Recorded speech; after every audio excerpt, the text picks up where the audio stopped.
دا کس چې دنو 17 ورځې پس چې د ماربل د غر نه راووت یار ټول خلک حیران کړی دی یو عجیبه معجزه شوې ده ویډیو را سره مکمل وګورئ دې سیټه به تاسو ته نوجوان ښکاري چې دی په مردان کې چې دی نو د ماربل په غر کې کار کولو دی چې کله دننه ورغی په کومه لار باندې په هغه لار باندې ورغی نو هغه لار پرې واپس راولوېده هغه غر پرې راوښویدو چې دا بالکل چې دن هلته بند شو دا باباجي وایي که نه وایي زما د بل ځای چې دی په بونیر کې و ما ته رینګ وکړو چې په مردان کې داسې چې دی نو غر رالوېدلی دی وایي ما خو دا سوچ وکړو چې زما هلته هم زوی دی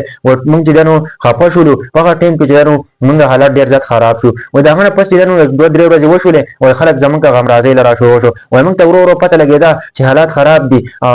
کس چې دی نو هغه د دنیا نه رخصت شوی دی وایي زما زوی چې دی نو هغسې د دنیا نه رخصت شوی دی خلک راغی که نه او ویل زموږ په کور کې یو ماتم جوړ شو وایي خلک په جړا باندې شو خلک چې دی نو داسې جړل که نه چې سوچ تاسو هم نشئ کولی یو طرف ته غم دی بل طرف ته د لاش پته نه لګي کس یې تر اوسه پورې ویل لا نه دی راوړی تقریبا 17 ورځې وشولې که نه هلته پکې شېولې لګیا وي هغه چې دی نو دا کمرې لرې کولې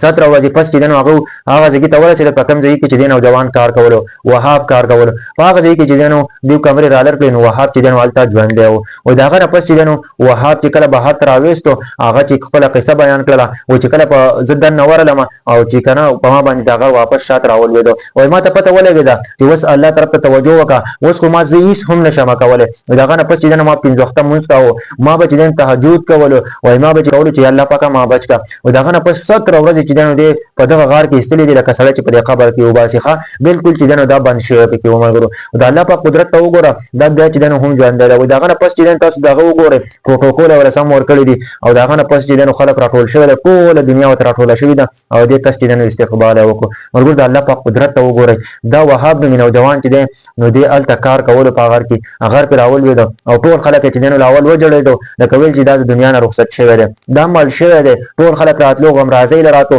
ټول خلک چې دی نو هغه غمرازۍ له راتلو چې دا د دنیا نه رخصت شوی دی غیبي جنازه هم د دې شوې ده ښه غیبي جنازه یې وله هم کړې ده د هغه نه پس چې دی نو 17 ورځې پس دا چې دی نو دغه غر نه راووتو دا وروره وایي که نه وایي خلک چې دا ژوندی دی او واپس راووتو او ټول خلک چې دی نو په خوشحالۍ باندې دي ټول خلک چې دی نو ډېر زیات خوشحاله شو یو طرف ته مخکې د دې غم هم تېر کړی دی مخکې چې دی د دې جنازه هم کړې ده غیبي او اوس چې دی هغه راووتو او ټول خلک چې دی نو خوشحاله دي ملګرو دا واقعه په مردان کې راغلې ده ډېره افسوسناکه واقعه ده دې نوجوان سره یو ډېره دردناکه واقعه راغلې ده او د الله پاک قدرت ته وګورئ همیشه په الله پاک یقین کوئ ځکه چې داسې نوجوان